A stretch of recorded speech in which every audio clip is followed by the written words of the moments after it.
Today we're going to change the battery on a 2012 Kia Soul. So this is the original battery. It's about 7 years old now, and it's a little tough to figure out at first how to get it out because it doesn't have any straps or anything.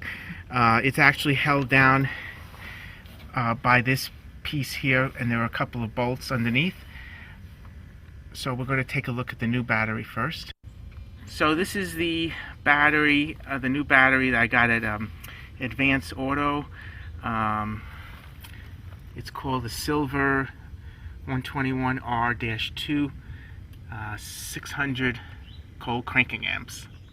This ended up costing me $119 with the tax. And I got a 25% off discount from Advance Auto, which they will send you usually if you just log in and do a search, and then they'll email you a coupon. So I got 25% off. The first thing we have to do is disconnect the negative and positive cables. You could pull up this plastic thing just by squeezing it. Pull it up. We'll have to take off both of these terminals. Now, my first try here was with a 10 millimeter socket, which is actually the right size, but because the screw here is so long, the socket won't actually fit. Now what you would need is the longer, they call them deep sockets, which I don't have, so I'm not going to bother using the socket. I'm just going to use an adjustable jaw wrench, and you just loosen the nut that's holding this in. So, and you don't have to take this off all the way, just loosen it a bit. Actually, you could even just loosen it with your hand, and then this will come loose and you can pull it right off. Okay. And we'll do the same thing on this side, on the positive. Now you know that this is a positive for a couple of reasons. Alright, it's on the left side, and it's also got this it's red, and it's got the plus on it. So red is the color of positive. So I'm going to just get on here with the wrench.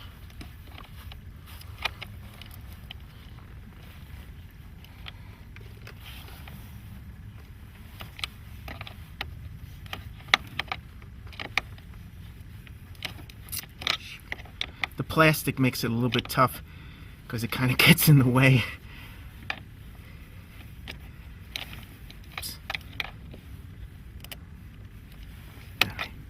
There it goes. Yeah, that's enough. Just a little bit. See how that loosens it up? So this is a little bit tough to pull up.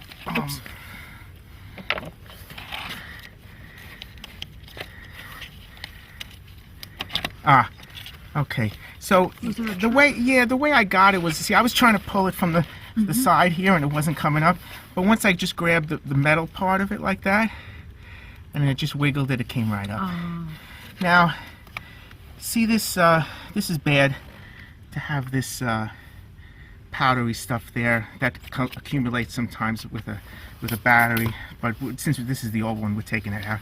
Just have to make sure there's none of that powdery stuff in the terminal, but from this angle it looks really pretty clean, so it's good. I was told that this here is the computer for the car, and this thing is actually what's holding the battery down. It's strange. It is strange, like why they did it that way. Why didn't they just use a regular clamp? But behind this there are two bolts. Maybe with my light you can see down there. I think so. Do they look rusty? Yeah, they're rusty on top. Yes, I see them. So those actually have to come out, and I'm going to get a socket to do that. So let's take a pause. Sure. So to reach those bolts holding down the battery, we're going to use a socket. This happens to be a 12 millimeter socket on here. Now you will need a bar like this. It's an extension that connects to the socket wrench, and then connects to the actual socket on that end to reach all the way down. So if you can videotape this, we're going to go down into here, get that. Believe it or not, I have a good angle. Yeah. We're gonna get that wrench on there. Now, what I'm finding right now is that I could use a little more height, you know, because the wrench is kind of stuck in it. So I'm going to put an extra extension piece on it. Oh. Okay. Okay. So I'm going to just add another. I mean, this is the only extension I have, but this should give us enough space. So I'm just going to add this onto this. Put the socket. Now that'll give us enough space to get down there. Wow. So let's see if we can get this bolt out. This rusty bolt. Okay, so I got enough room. Yep, I'm loosening it. Now, I always am afraid of dropping these things, so I'm not going to loosen that all the way. I'll reach down with my hand and take that bolt out. Oh, you're afraid the bolt is going to fall. Yeah, if it falls, then who knows where it's going to land. But I'm going to loosen the other one. Good. There are only two, right? There's two, yeah. Good. Yeah, you can hear the rust in that thing. Okay. Now, take my wrench out of there. Let's see if I could reach my dirty hand all the way down there. Take this one out.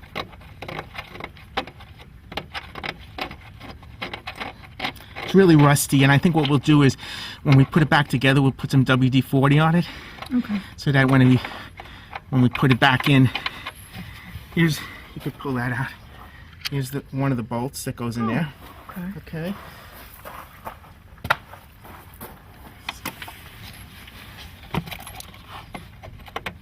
I don't know if I got my light in the right spot there, but I can see it. Just your hand is there. Let's see. here's the other bolt.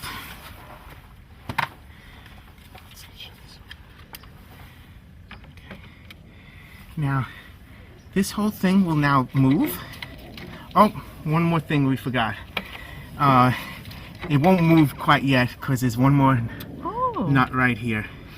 So that one is also the same size. It should be 13 millimeter. So we're going to just drop my socket on there. Whew. Get that out. Beautiful.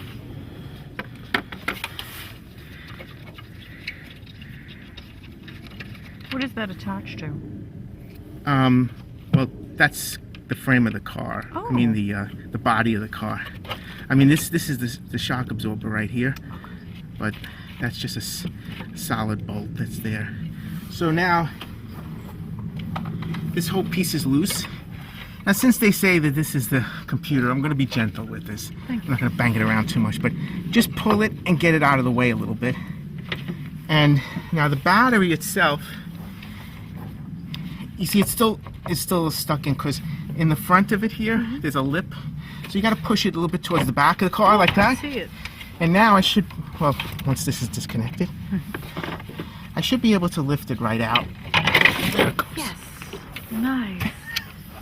Beautiful. This piece is just, Oh. I guess just for show. You know, it just wraps around the battery, so when it sits in there, it looks nice, I think. But let me take this out. One thing that's important to realize is that if you could, let me get my light. I can see it. One thing that's important to realize is that right here is on the tray, there's a lip, okay? The battery, what holds it down is that the battery goes under that lip from that side, and then on this side, it goes under this lip. There's a lip right here once you tighten in this piece. So you got to catch the battery on both those sides before you tighten this piece in. Otherwise, the battery will be loose.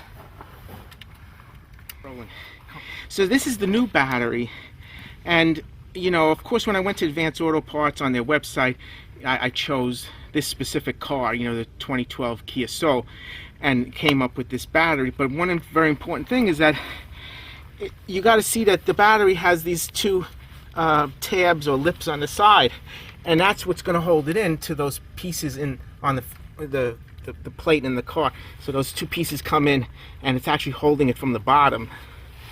I see that. So I'm going to take the battery and just carefully lower it down into this area. Okay. Now. So what we're doing first is just pulling the battery forward so that it goes under the lip that I showed you earlier. And then we're going to get this onto that bolt right there and pull it.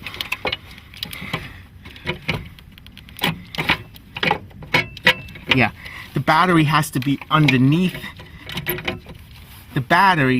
The lip of the battery has to be underneath this thing. So you may have to pull the battery up a little bit and make sure that this piece is on top of it, because then the lip is holding it down. That makes sense.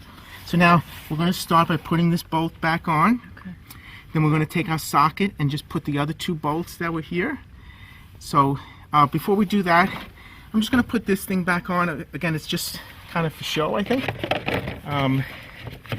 So the battery may have to, yeah, before we tighten it up, once we tighten it, we're not going to be able to get that piece in, so do it now. There we go. Nice. That's it. Okay, and then this position. So keep it rolling.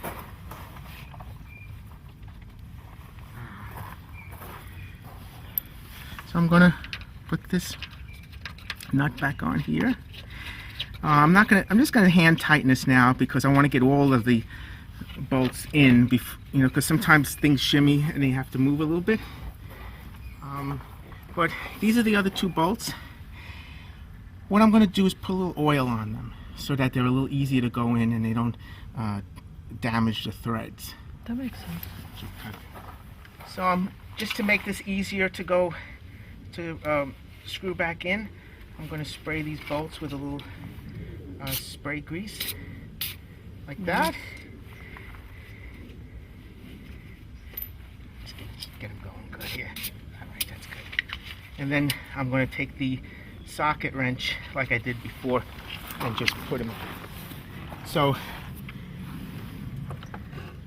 of course we have to flick the switch on the socket to make it go the other way to tighten. I didn't know that. I'm going to just reach down there and sorry you can't see as well right now, but just the same way we pull them out.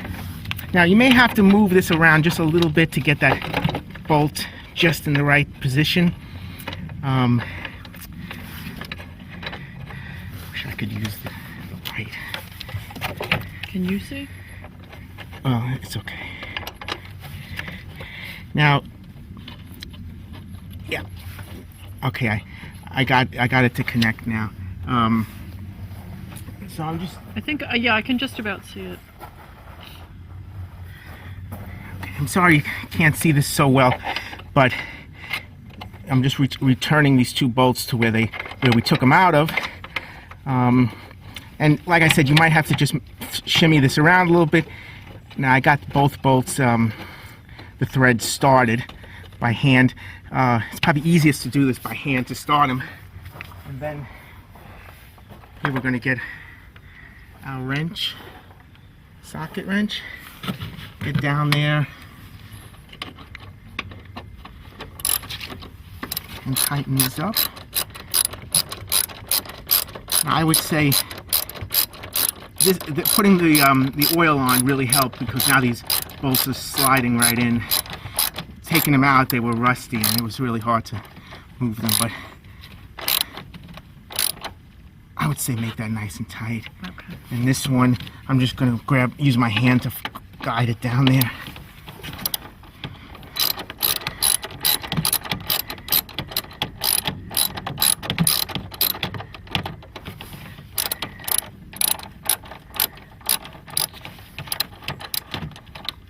You know, if the socket is loose, you can hold the extension bar while it clicks back.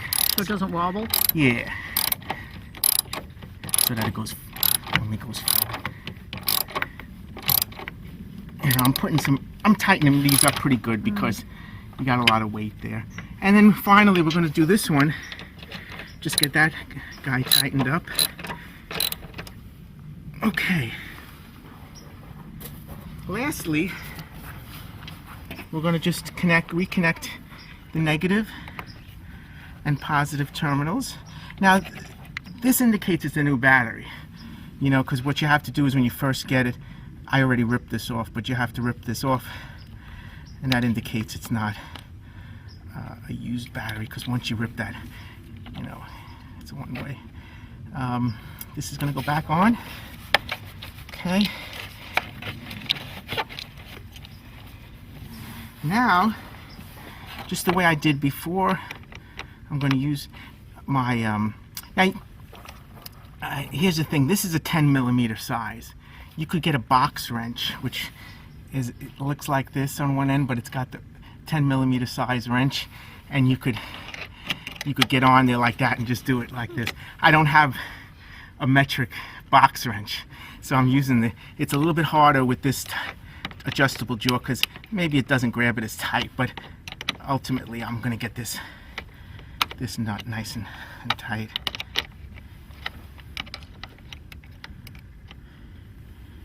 All right, that's tight. And you know, you can always check it, like, look, it's not moving at all. Yeah, it looks firm. And this side, we're going to do the same thing.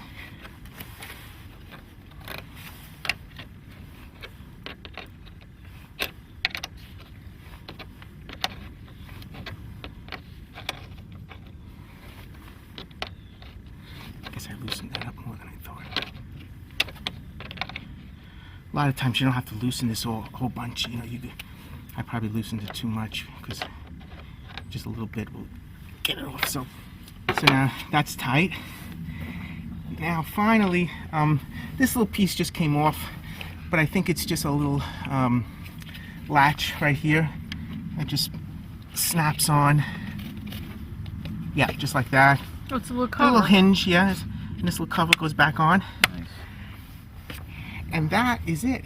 Now, Voila. unfortunately, by disconnecting the battery, you also may have to reset your radio settings. And also, very interesting, one thing we learned was that if you disconnect the battery and then bring it in for an inspection and they have to test the emissions, it's going to fail. The car needs to run about 30 miles before the computer resets and gets that. So don't bring it in for an inspection right after you change the battery. All right. That's such a good reminder, because I'd forgotten about that. That's cool. So, maybe you get a little bit wider shot just of the engine, and then I'm going to start it up, all right? Sure. Very nice. One thing to always remember as you're working, you know, there's a tendency to put tools down here, put tools down here, and then you forget that they're there, and then they end up, you know, getting into the engine. So always look around and make sure you haven't left any tools sitting on any of the top part. And I'm going to try to start it up now. And that's it. We hope this helped you. And again, it's a lot cheaper to do this job by yourself rather than taking it to a garage. And once you know how to do it, it's pretty quick. So that's it.